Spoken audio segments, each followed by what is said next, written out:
Today we are running Life Gain. Now this deck might have a couple of cards that you might not have seen before, and that's because we are running this deck in the colors of ABZAN, which is pretty unusual for Life Gain, but it does open the door for a couple of cards that I really wanted to try out, with things like Blood Researcher as well as Mortality Spear. Now we are going to be gaining life passively through things like dropping lands, so most of the time the Mortality Spear will be a 2-mana remove any permanent you want off the battlefield, which is great value. And the Blood Researcher pairs perfectly with our other two creatures, the Voice of the Blessed as well as the Moon Dancer. All three of these creatures are going to scale up over time, getting massive, and eventually we will be, too big for our opponent to deal with. Now the rest of the deck has great utility cards, things to protect our creatures as well as remove our opponent's creatures off of the battlefield. Things like Tamiyo's Safekeeping as well as the Wandering Emperor and Inscription of Abundance. All great tools to gain life while, protecting and removing creatures off of the battlefield. This deck was a lot of fun. I actually enjoyed playing this more than any other Life Gain I've made before in the past. I hope you guys enjoyed as well. There will be a full deck breakdown at the end of this video today, so stick around for that. And in the meantime, there is a link in the description for the full deck list down below. And if you guys enjoy content just like this, if you wouldn't mind hitting that like button as well as the subscribe button, there are 2 free ways to help grow and support the channel, and I'd really appreciate that. And with that being said, enjoy the games. Peace.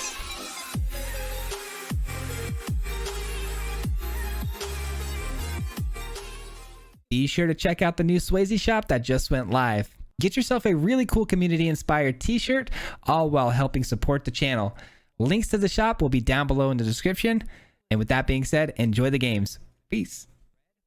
What's going on, everybody? Welcome back to another video. Today is an exciting video. I've got an ABZAN Life Gain deck for you. A lot of cards you probably haven't seen be used ever in Arena. It's an unusual Life Gain type of a deck. It bypasses the whole Righteous Valkyrie stuff, and I don't know, this deck has just been really solid so far for me. We played a couple of games already with it, and we've had a lot of really good games. This is a keepable hand. We do have the Voice of the Blessed, and we do have Tamiyo's Safekeeping, so hopefully we can keep this thing alive for a little while it grows. Nice, not a bad pull there. Mortality Spear, another one of the cards I was talking about that might be something you probably haven't seen before. It's a really good removal tool, especially when we're talking about Life Gain decks. And immediately we get strangled, which is super unfortunate, but hey, we immediately recover with the Moon Dancer, so I'll take it. Let's just hope the Moon Dancer can stay alive and avoid getting hit by a strangle. It's not bad, actually. We'll keep that on top. Strangle does deal 3, so that does still deal with the Moon Dancer. Let's hope there's not a second one here. Looks like we might be able to get out of the woods here. Nope, just kidding. They have another burn spell. Okay, unfortunate. I'm gonna crack the clue token first, because if we hit a land, it's gonna be super helpful as far as maximizing our mana consumption. We don't hit a land, but we do get another Voice of the Blessed, which is super helpful because now we have the Safekeeping. Pretty much impossible to get rid of our Voice of the Blessed at this point. And we should be able to take over from there, hopefully.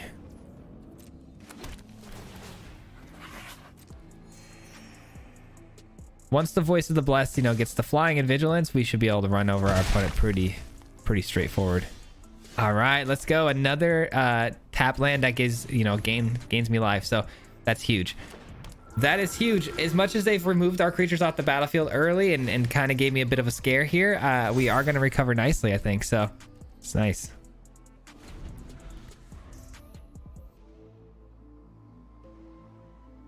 I could use Tamiyo's Safekeeping to block an ambush at a Seeker's Chariot, but I think that's a bad idea because of how much removal we've seen so far with the Strangle and Fateful Absence. I think protecting the Blessed from any sort of ambush that they may have with removal is more important and goes above the priority of taking out the Seeker's Chariot. But then again, I could be wrong. I mean, I definitely could be wrong. It might be important to just blow this thing up now. Shoot, I'm gonna blow it up now. It's probably a mistake, but you never know. It might be relevant. Taking out the Seeker's Chariot feels pretty important, and then the Mortality Spear can just get take care of the Halo Fountain. I think that's fine. All right, they're doing their thing pretty fast and pretty early, and we're off to a bit of a slow start, but we should be able to recover here. Voice of the Blessed should be able to get the job done. All right, here we go. We got Mortality Spear. We're gaining life. This is all good stuff.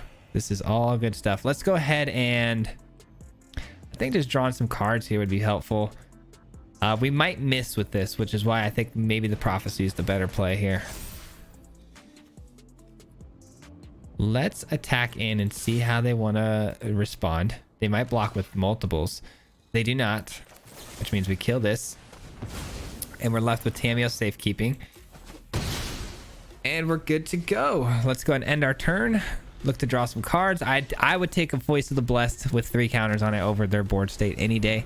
This enters the battlefield, create a 1/1 green and white citizen creature token, attach crowbar to it 1/1, and has sacrifice crowbar, destroy target artifact or enchantment. That's fine. We don't run any artifacts or enchantments, so you can have it. Nice. They cycle a land. That's a little bit of desperation. That's awesome. Blowing up the Halo Fountain was huge just because it's going to really disrupt our card draw, which they really clearly need. What a top deck. Love that card. I'm going to go with the Prophecy over that card, though, for the time being. That is a find right there. Keep it simple. Just smash away. Smash away. Hang on to the safekeeping just in case they find a Fateful Absence off the top.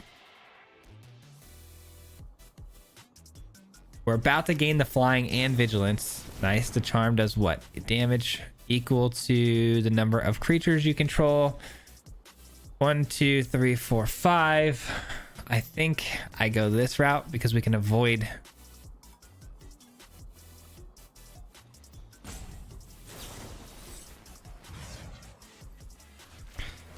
Let's go this route. And I'm going this route because the Voice of the Blessed can avoid death with, you know, the Inscription of Abundance, but it also can avoid death with the safekeeping. Now, if they play a Fateful Absence down the road, though, we can't avoid that with the Inscription, so we had to go that route. All right, so now we have 2 creatures, which means we have a good amount of blocks here. We have the Vigilance, so good. And yeah, we're just looking to hopefully smash them the rest of the way here. Hopefully safekeeping can get the job done. Nice, it's a land, which means we might be able to play the safekeeping here to make some ambush blocks. We'll see. 2, 4, 6, 8. So they're not even killing me here. So I might as well just block 1 and call it. They have the Halo Fountain, though. They're trying to untap stuff here to gain card advantage. All right, I think we take the 8 or the 6. I'm sorry, we take the 6. All right, they're looking to draw cards. We knew that. It's not instant speed removal. We know that. Oh, just kidding. It is. Just kidding. It is.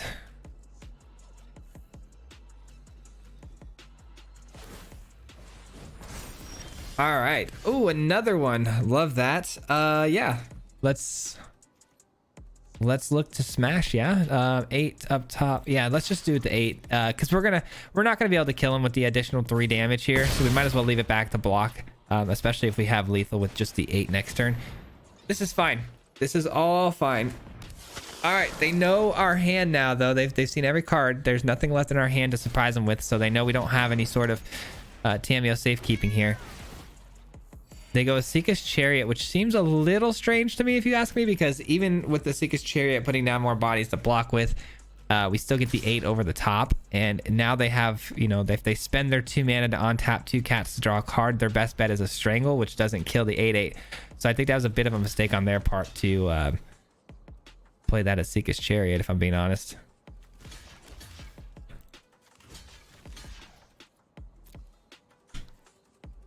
All right. All right, that should be game. That should be game. And they keep in mind too, they had a fantastic start with all of that removal early. Like, we could have been in a lot of trouble, but our deck really did provide and did a really good job of recovering. So that felt nice. That was probably the first test I've had with this deck where we didn't win very easily. So I'm glad we got to play that game out. That felt good. I'm so happy where our deck is right now because of where it came from. We built this deck and initially it was like, you know, the innkeepers and the cleric. I think it's the veteran that makes you gain life whenever a creature enters the battlefield. We had this sort of thing going on, right? And I think with the adjustments I made, this thing is so much better now. It was in a pretty bad spot. We were losing a lot of games with it, but now, I mean, we're 3-0 with the new version of it. So far it's feeling pretty good. This opening hand though is not the best. The Blood Researcher is nice if I can find a black source. Obviously followed by the Wandering Emperor is a bonus. I mean, the more I look at it, the better it starts to look, because this can go search us up in environmental sciences, but it's just really slow. But Cram Session gets us there with the life gain, so I think we can make it work. If this is a Delver, we're in trouble here. It's a Crab, even worse. Even worse. All right, we find a land. That's super helpful. Of course it's a Crab, so we're in a bit of a bind here. Nobody ever really prepares for mill, which is so frustrating because the only things that really beat mill really well is things that go fast and aggressive, and we don't do that. We're a little bit more drawn out. So it's not the typical mill you're used to. It's looks like it's just gonna be mill as like a casual second plan. It's more of a landfall type of a deck.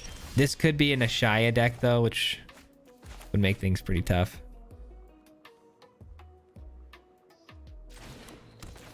Let's go here.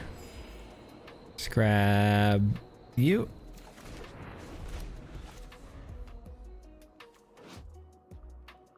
All right, so we can kill Ashaya though with the Wandering Emperor, which is nice. There's a lot of removal out there that says, you know, kill non-target or non-land creatures, which Ashaya really gets around really well.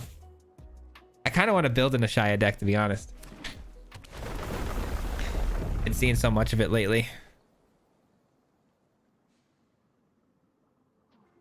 Let's hope that the Blood Researcher can survive though for at least a turn here, so we can on-tap and look to build it up with the inscription and whatnot, because opponent's not showing us any swaps, which means there's probably not any spot removal.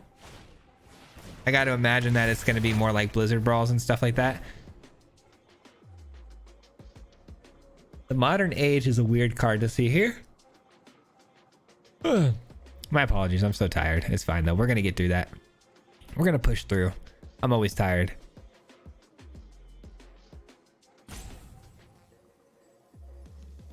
I mean, if I drew another land off the top, that wouldn't be the worst thing either, as long as it was like a white source.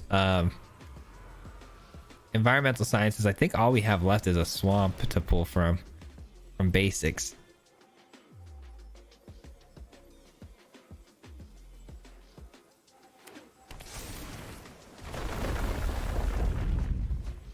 All right, so we've got 10 cards in the graveyard here. We missed out on a handful of creatures, 2 Voice of the Blessed, 2 Blood Researchers. Very important cards to our game plans.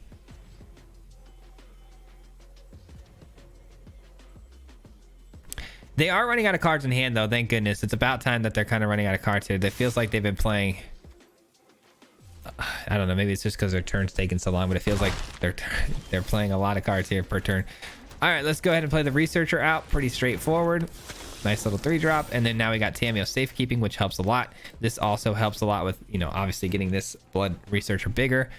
We're still at 22 life total with 2, which is so really, it's really good.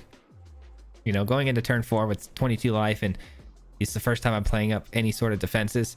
I feel pretty good about that. I just have to kill this crab, and I'll feel so much better. Which we can kill the crab with the Inscription of Abundance very easily. At the same time, you know, gaining life and scaling upwards as well. We can get up to 3 1/1 counters on our creature, and you know, gain a boatload of life. This is like a no-brainer in the deck. I don't know why my first version of the deck did not actually run the Inscription of Abundance, which was, you know, shocking. After running it now, it feels so good in the deck. It makes all the sense in the world. I don't know what I was waiting for as far as playing that card in the deck. I really don't know what's taking our opponent so long, but it's a little frustrating.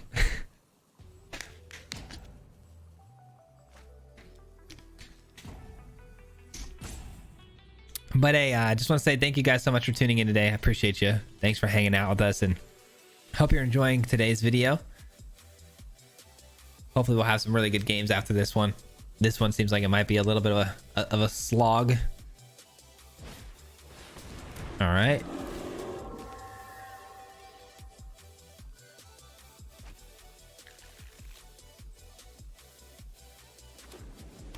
All right, the crab's gonna mill us again. They do get an additional land though from the Lotus cover, which means they might have another play here. Yeah, they're holding priority still, so it looks like they might have some more plays for 1 mana. It might be a fading hope, which could be actually might be really annoying. Let's hope that's not the case, because if they fading hope my blood researcher, that'll be messed up, man. Nope, nothing, huh? All right, in that case, I know that they're probably planning to attack with the spirit here, so I'm gonna just go ahead and play this land out as a white source and then look to kill it with the Wandering Emperor and then gain that life that we need to grow the blood researcher. So seems like a pretty solid plan, kind of a no-brainer. We also still have Tamiyo safekeeping in case they do anything weird, Blizzard Brawl action, stuff like that. So they do have enough snow permanents to do so.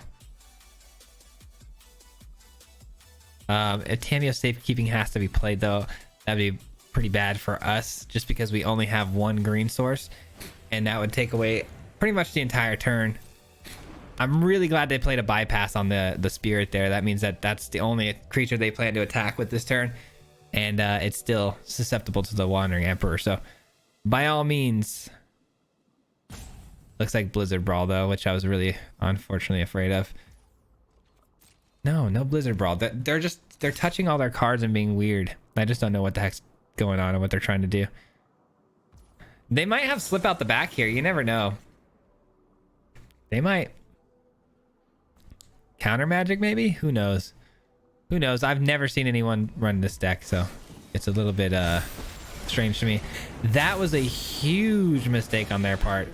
The fact that they just slipped out the back and gave me the additional option to decide to create a samurai instead of waiting for me to make my choice, that was a big mistake. All right, let's go here, and then Tamiyo safekeeping's fine. Yeah, I think this is good. And then go with this. Go with this. Go with this. And like I said, Tamiyo safekeeping, totally fine. The spirit's probably going to attack and try to kill the Wandering Emperor, which is why I invested more into the samurais this turn than the 1/1 counters. And then we'll use this one to eventually kill it. So that should work out just fine.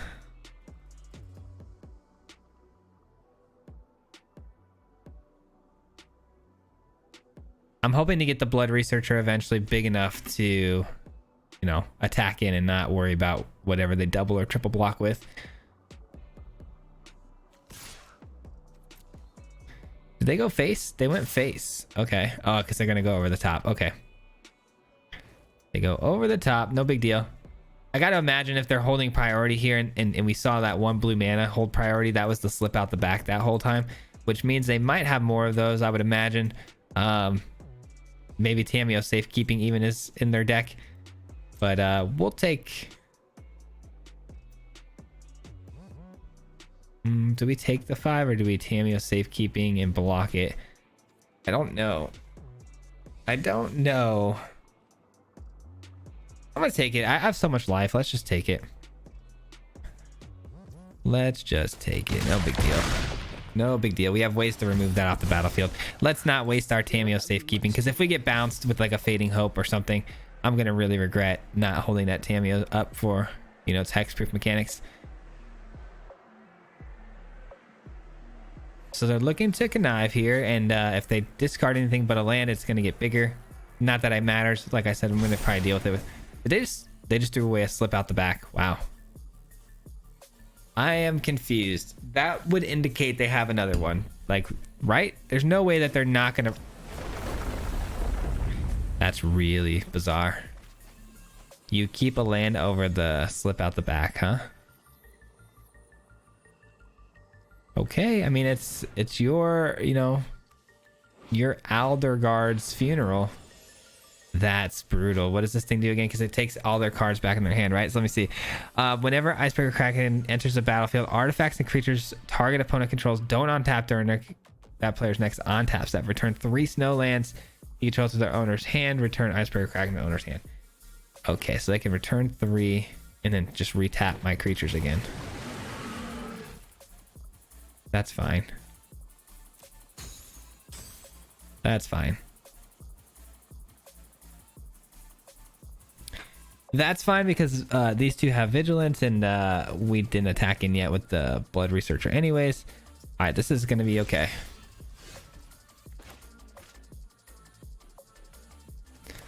Probably just 1, 2, 3, 4, 5. This needs 5 to kick, right? So probably smart if well, I'll need another green source. Okay. That way I can kick this and play Tamio's safekeeping if I want to. I have options. I have a lot of options.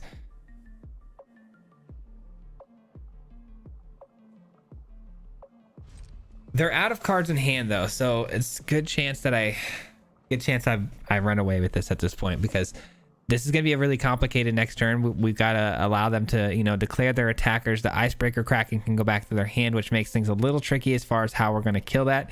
The Spirit of Alderguard, I mean, we can kill that with a couple of different things. Abundance, the Wandering Emperor. I think that's the priority kill here just because of its security bypass mechanic on it. The Kraken not being the priority because, again, it can protect itself by just pulling itself back into their hand. But then they can just recast it. It's not really that scary of a creature, though, unless I'm, you know, attacking in. I don't know. I don't know how I really want to do this. This is a very weird deck that we're up against here. It's not something you see every day. Not something you mentally prepare for, but I'm just glad they're not mill. I'm glad they're not like a full-on mill deck. If they somehow top decked one slip out the back here, though, I'm going to be pretty upset. I think the Wandering Emperor is a fine play here. They're really thinking about this attack here, and they highlighted their Kraken like they might be doing something. And now last time I played the Wandering Emperor, they reacted before it even resolved on the battlefield, and I chose a target.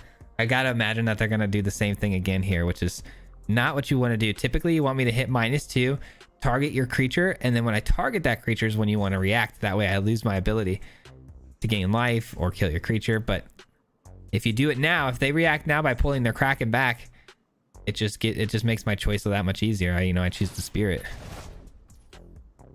I don't understand. I don't understand. They're not playing this very well, if I'm being honest. I'm like, not to be rude or anything, but they are not playing that very well.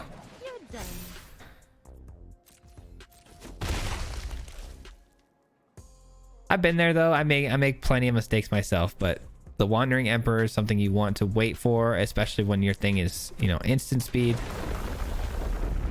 It looks like I guess they just want to mill me out, which makes sense. Maybe they're just trying to go for that plan.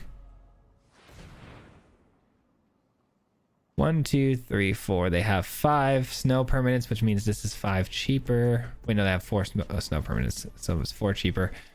So they're not going to be able to play that. I am going to look to kill the Rune Crab. That way we take away their only other sort of mechanic of Blizzard Brawl. Oof. Wait, what? It's not even big enough to kill it. I almost used Tamio safekeeping there. Okay. I don't know what's going on. I think they gave up. I don't know. Either they gave up or they don't know what they're in platinum though. They got to know that these things work these ways. I don't know, man. I don't know. I mean, I'm a really bad player myself, so I have no room to talk. I'm just baffled. That's all. I'm just baffled at how they're doing their play lines. All right, let's go with you on here. Let's play you out. I'm gonna go here and just do this now. That way I get the most out of my attack here. And we're gonna kill the crab. Crab's gone. We're up to an 8-8. We're up to 28 life total, and we're swinging in. We're sending the whole crew. They take the full amount, huh? Interesting. Down to 6. I guess because they're probably going to play the Kraken and they're going to try to tap my creatures here. When it enters the battlefield, artifacts and creatures your opponents control don't untap. So they're not actually targeting it, because I was going to say I can actually give hexproof to my blood researcher, but...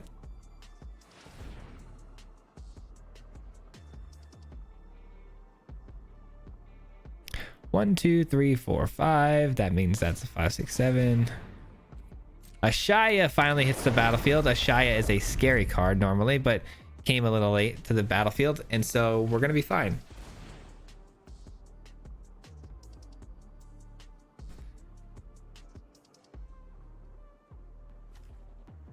They still have 5 mana technically to work with here, but there's nothing that should be holding any sort of priority here. So I gotta imagine that they've got the game in full control, which is pretty strange.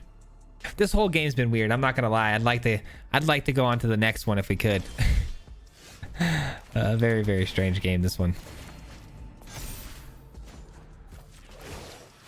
All right, let's look to close out the game here. I have got new moves to teach you. Let's look to close out the game here. They have to double block the researcher. There's nothing they can do to get around that. So I would imagine they're going to go Ashaya plus another creature. Or not.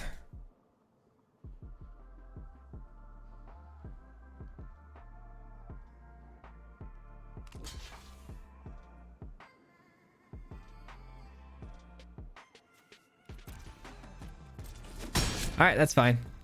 We do lose a 3/3 creature, but you know, we get in with the, you know, a lot of damage here, and now they're just down to an Ashaya. They can look to make sure my creatures don't untap this turn. I would imagine 1, 2, 3, 4, 5. This is now 5, 6, 7. 1, 2, 3, 4, 5, 6, 7. Yeah, they can bring in the Kraken. The Kraken comes in. That puts us to where we can't untap with our 10/10 for the turn. Or they're just going to try to Fading Hope it, which is not the move.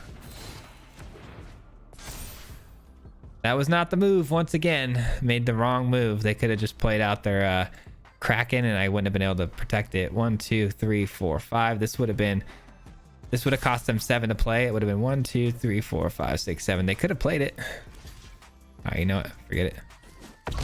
Fine by me. All right, that's game. Took a long time to get there, but that's game. Very long time, and I apologize for that game's length, man. That was pretty brutal, but we got through it. On to the next one. Yeah, that was an interesting deck, and I appreciate their deck for what it was, because it was different than what you normally see, but a lot of misplays on our opponent's end there. I was kind of given not necessarily a freebie there, but it definitely made my job a little easier.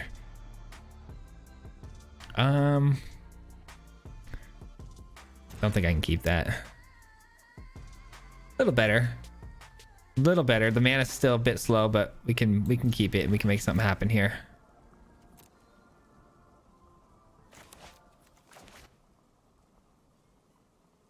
Not drawing very good hands here in the first, you know, the last 2 games. Our opening hands have been a little bit weak. And not weak necessarily, but just, you know, nothing till turn 3 is never really that great. And then our lands are coming in tapped, so that's pretty brutal. Voice of the Blessed. There we go. That would have been pretty good with an on-tap land there. But all right, Evolving Wilds. Does that mean we're up against another like mill type of a deck with the crab? If it's red or blue, we're in trouble. It's green. Okay, so it's another landfall deck. What's up with landfall? Is it making a comeback or what? Okay, never mind. I don't know what it is. I don't know what the heck their deck's trying to do. We'll see.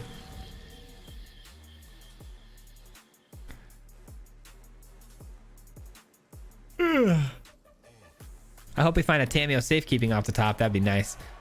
All right, so Jund colors. I can kill the Plow, or I could just go Voice of the Blessed. I think I'm gonna go Voice of the Blessed here. Just get it in play. Let's go black. We have plenty of green. Get in for 2. Say go. Just kind of sitting on our spells now at instant speed. Hopefully we can, you know, Wandering Emperor or something away. If this thing ends up crewing this turn, I might regret not blowing it up with the Mortality Spear, but... All right, that cannot crew it, so that's good. We got a little more time. A little bit more time. By the way, that's producing white mana. What? Okay, that's unfortunate. No Tameo safekeeping, unfortunately, to protect that. All right, now we just sit and we wait here. We could attack in for 2, but I'd rather make an ambush block against this 2/2 or some sort of plow if we can, but I want to see what they throw away. This could be a reanimator type of a deck. Okay.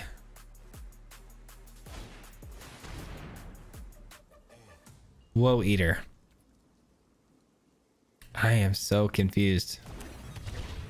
I am so confused. This thing produces white mana. They got the Woe Eater. Okay, this is bizarre. All right, they're gonna gain a bit of life here, and they're gonna get a treasure, and they're gonna get a lot of mana to work with. Which all those things sound pretty terrible, to be honest. But we do get to kill 2 of their creatures, so that is nice.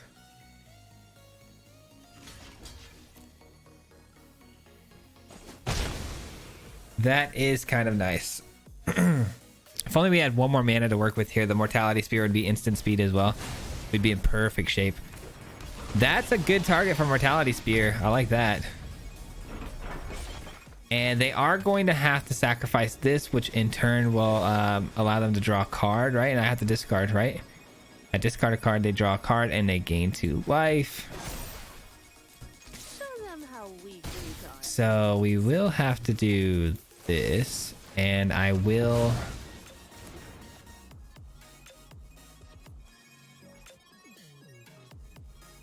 just do this, because once they sacrifice their Woe Eater, it's going to be making me discard anyways. So I guess I should have done that prior to attacking. Had I thought that through all the way before the turn was before I taken my attack step, I could have dealt 2 more points of damage, but it is what it is. Woe Eater goes away, we discard, they draw another Woe Eater. Okay, that's not the end of the world.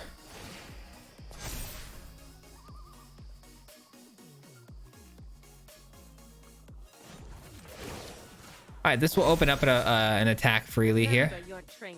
Nice, they're down to 11. The Wandering Emperor here will die if they do end up keeping the Woe Eater, which they do. They say oops, but I was gonna say that's not really an oops on my part. Oh, I see what they were trying to do there. Oh, what a play they could have made there, actually. I think I knew what they were trying to do. If they would have held okay, so let me explain what they were trying to do here. The Kiki Jiki side of the card, for 1 mana and tapping, can create a token with haste on their creature. So what they were trying to do is that on their upkeep, before this triggered, they were going to make a copy of it and sacrifice the copy of it, getting all the benefits. That's actually phenomenal, and I love that idea, and I might actually try to make that work in a deck of ours, because that sounds really cool. I like that, but they missed the full control trigger, so unfortunate. Man, I really kind of wanted our opponent to nail that sequence, because that was really cool.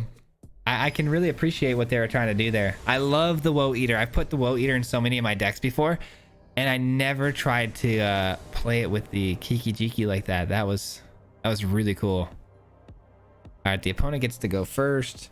I can definitely keep this, because the Moon Dancer is going to allow us to scry a lot, so let's keep. Hopefully we hit a land off the top, though. Just make me feel a little bit better about this hand. All right, not great. I was hoping to have to play that to get a trigger off of this, but I don't know why my opponents keep making misplays so badly today. I really don't.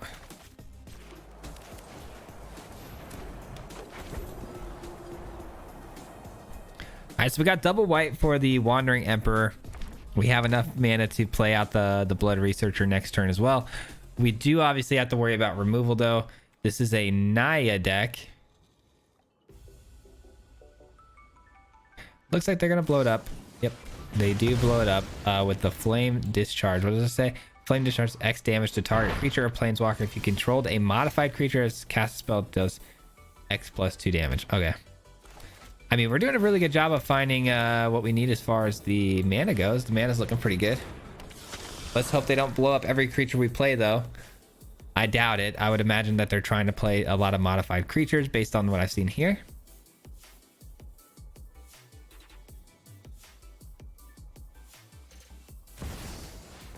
All right, that's fine. Don't mind that card. That is mana that they just generated off of that creature token. And then they can put a 1/1 counter on each up to 2 target creatures. So these are both going to get 1/1, which does play into their modified. They attack into me, which they knew I was going to give up because there's just too much value to be had here. And then we're going to go with another black because we have double white already. And then we have safekeeping as well as a lot of other... Oh, you know what? I'm going to just pass the turn. And then I can Wandering Emperor. We can kind of do the same thing we did in the last game where we Wandering Emperor flash. We take care of the 3/3. And then our creature becomes a 3/3 and then we block the 2/2. It's such a good combo. It's such a good combo. It absolutely wipes out our opponent's side of the field very quickly. And they just don't expect it. They just do not expect to lose both their creatures in one fell swoop. Especially when they're on the aggressive route. Okay, that's not good. That's not good. Can't do it now, though. Unfortunately.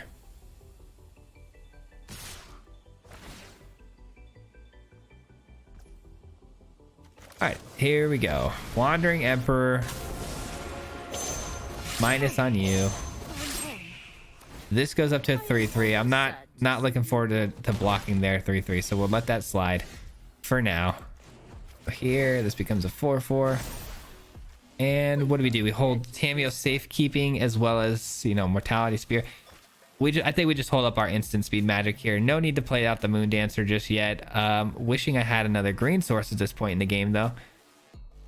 Ultimately, though, should be fine. Do I get aggressive here? I don't think I do. I think I protect the Wandering Emperor. There's just too much value to be had there with the Emperor. Alright, so now every time that a creature enters the battlefield, they can pay X, right? Pay X, and if you do put X 1/1 counters, as long as the creature if it has trample. Okay. That's annoying. That is not something I can allow to live. No shot. No shot that stays on the battlefield.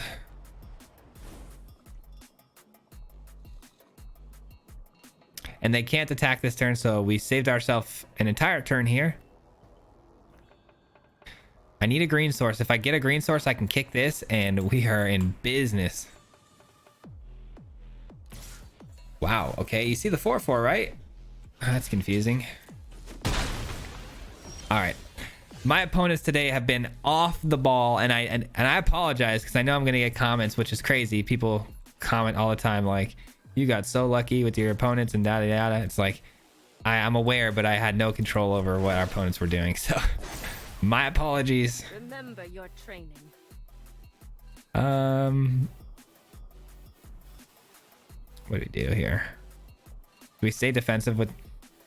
Gosh, I don't really want to. I think I'm going to stay defensive here just to protect the Wandering Emperor. I don't know. I don't know why. I mean, I could get aggressive, but I just think holding open instant speed magic here and just playing, you know, removal as far as inscription goes and fighting mechanics, I think that's fine. Add mana, and then as long as this is modified, it has add 2 mana. Got it. And are they going to modify it?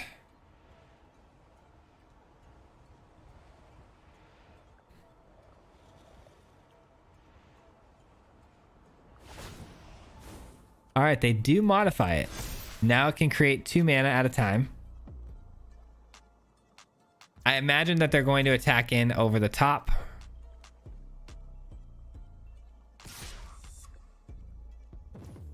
All right, let's look to just start killing some stuff here.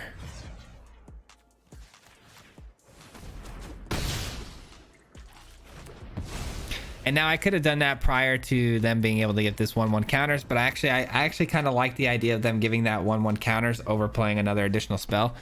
So I'm totally okay with this. All right, we do get another green source. Thank goodness for that. Let's play the Moon Dancer now and then hold Tamiyo safekeeping. That seems fine. That seems fine. Let's start creating some more bodies here. That way I can get a little more aggressive. And if they want to block this, you know, that's fine. Double block it all day. I got the Tamiyo safekeeping to ambush again. So looking pretty good. Next turn, we got Druid class coming in. Hopefully we hit another land and we could just start gaining life every single turn. That would be phenomenal. This thing does what now? It says Hot Springs enters the battlefield with 4 1/1 counters on it. Modified creature control have haste. Remove a 1/1 counter from Hot Springs. Put a 1/1 counter on target creature control. Activate once. Okay, that's pretty cool. So it's going to put 1/1 counters onto their creatures every single turn as a sorcery. I think go level 2 with this thing. They're looking to grow their creatures, but they're not going to grow as fast as we are. There's no way. Our creatures are going to scale much, much quicker.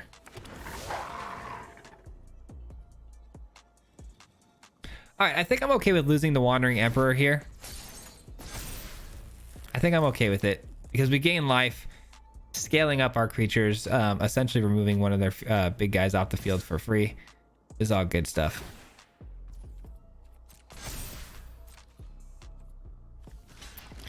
All right, we kill this. Do we kill this? Actually, we only gain 2 life. This goes up to shoot. We don't kill it. It's fine though. It is fine. All right. Ooh, another one. Don't mind if I do. Don't mind if I do. You're gone. Voice of the Blessed is not bad. You're gone, and then that should be game. I mean, there's not much they can do from here. Not much they can do from here at all. Because we have Tamiyo safekeeping as well. Keep that in mind. Oh, it's lethal. It's lethal anyways. Right on the dot. Right on the dot. GG's. Dude, this deck was very, very dominant today. Like, I don't think I dropped a single game once we made the adjustments. I actually think this deck is pretty darn good. But with the sample size of games we had here and the certain players we were playing, I'd like to give this another run at some time and just figure out if it's really as good as I think it might be. But we are going to break this thing down now. I hope you guys enjoyed the gameplays. Let's get into the breakdown. And that will conclude today's gameplay portion of the video. Thank you guys so much for hanging out with me today. We are going to break the deck down now in full, but before I do that, as always, got to give a huge shout out to everyone who's made it this far into the video. It does help so very much when you stick around this long, so thank you so much for that support, and I'm glad you guys enjoyed the video enough to do so. With that being said, let's take a look at the deck and break it down a little bit here. So I really enjoyed this deck. As far as life gain goes, I thought this performed very well, especially being, you know, the less optimized version of what this deck should be.